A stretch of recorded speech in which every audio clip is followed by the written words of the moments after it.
Beritakanlah firman, siap sedialah baik atau tidak baik waktunya. Shalom, puji Tuhan karena Tuhan sehingga kita boleh ada lagi dalam renungan harian di hari ini. Firman Allah yang akan menjadi renungan kita bersama di hari ini saya ambil dari Galatia pasal 4 ayat 1 sampai dengan ayatnya yang ke-11.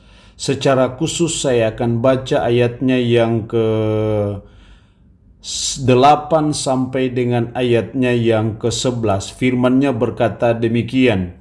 Dahulu ketika kamu tidak mengenal Allah, kamu memperhambakan diri kepada Allah-Allah yang pada hakikatnya bukan Allah. Tetapi sekarang sesudah kamu mengenal Allah, atau lebih baik sesudah kamu dikenal Allah, bagaimanakah kamu berbalik lagi kepada roh-roh dunia yang lemah dan miskin dan mau mulai memperhambakan diri lagi kepadanya? Kamu dengan teliti memelihara hari-hari tertentu, bulan-bulan, masa-masa yang tetap dan tahun-tahun. Aku khawatir kalau susah payahku untuk kamu telah sia-sia. Demikian sabda firman-Nya hari ini yang intinya mengajar dan menasihati kita keistimewaan anak-anak Allah. Dari ayat ini kita akan belajar apa keistimewaan kita sebagai anak-anak Allah. Sama seperti lukisan ataupun gambaran yang dijelaskan oleh Paulus mengenai anak perhambaan dengan anak ahli waris, yaitu Ismail dan Ishak. Disinilah kita akan belajar apa sesungguhnya keistimewaan kita ketika kita menjadi anak-anak Allah. Oleh karena kita beriman kepada Yesus Kristus, kita diangkat atau kita diadopsi menjadi anak-anak Allah. Dan kalau kita adalah anak-anak Allah, apa hak-hak eksklusif dari anak-anak Allah? Apa keistimewaannya bagi saudara dan saya kalau kita adalah anak-anak Allah?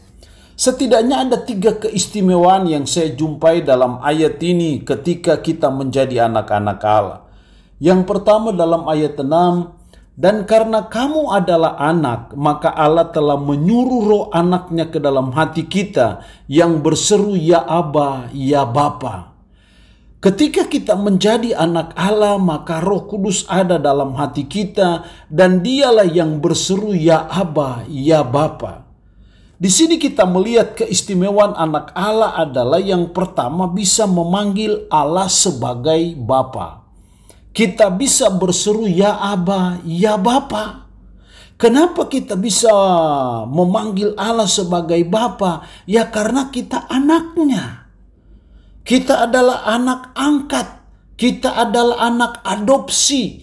Karena kita percaya dan beriman kepada Yesus Kristus, kita diadopsi menjadi anak Allah. Dan istimewanya adalah kita bisa memanggil Allah sebagai Bapa. Kita bisa memanggil Allah yang adalah pencipta sebagai Bapa. Kita bisa memanggil Allah yang maha kuasa itu sebagai Bapa. Kita bisa memanggil Allah yang adalah sumber segala berkat itu sebagai Bapa. Dan sudah barang tentu karena Dia adalah Bapa kita, maka Dia pasti bertanggung jawab untuk hidup kita sebagai anak-anaknya. Itulah pentingnya, itulah istimewanya, itulah luar biasanya kalau kita menjadi anak-anak Allah. Kita bisa memanggil Allah itu sebagai Bapa kita. Dan itu suatu kehormatan yang luar biasa karena kita bisa memanggil Allah pencipta kita sebagai Bapa kita. Yang kedua, keistimewaan anak-anak Allah ayat 7. Jadi kamu bukan lagi hamba, melainkan anak. Jikalau kamu anak, maka kamu juga adalah ahli-ahli waris oleh Allah. Kamu juga adalah ahli waris. Disinilah saya melihat hal yang kedua, keistimewaan anak-anak Allah yang kedua adalah menjadi ahli waris.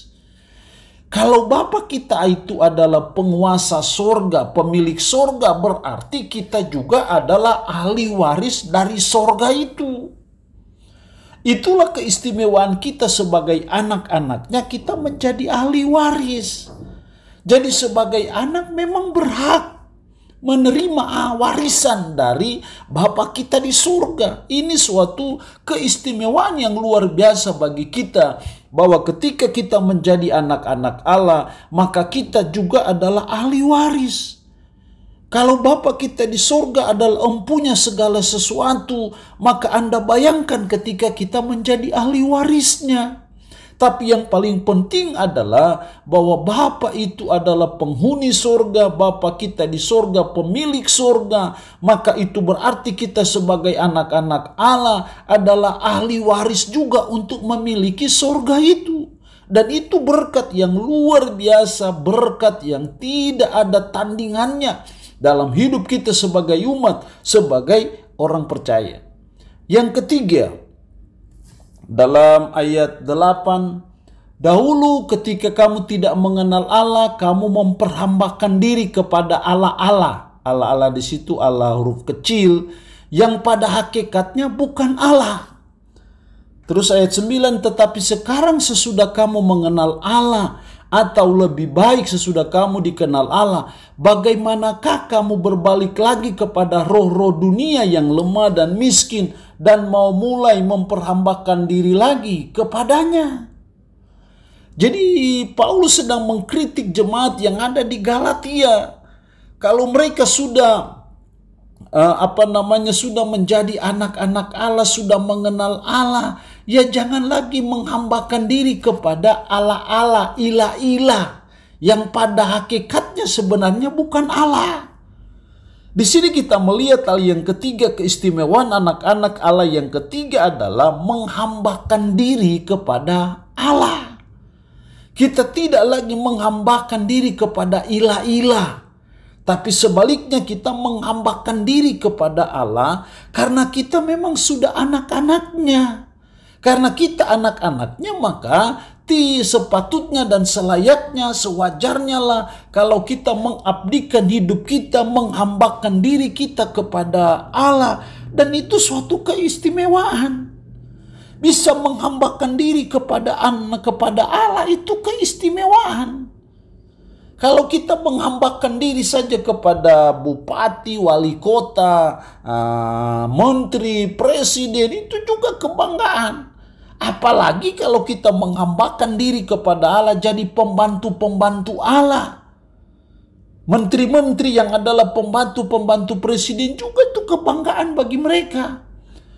Kalau menjadi pembantu-pembantu presiden saja itu sudah kebanggaan, apalagi kalau kita menjadi pembantu-pembantu dari Allah yang empunya langit, bumi, laut, dan segala isinya. Suatu kebanggaan.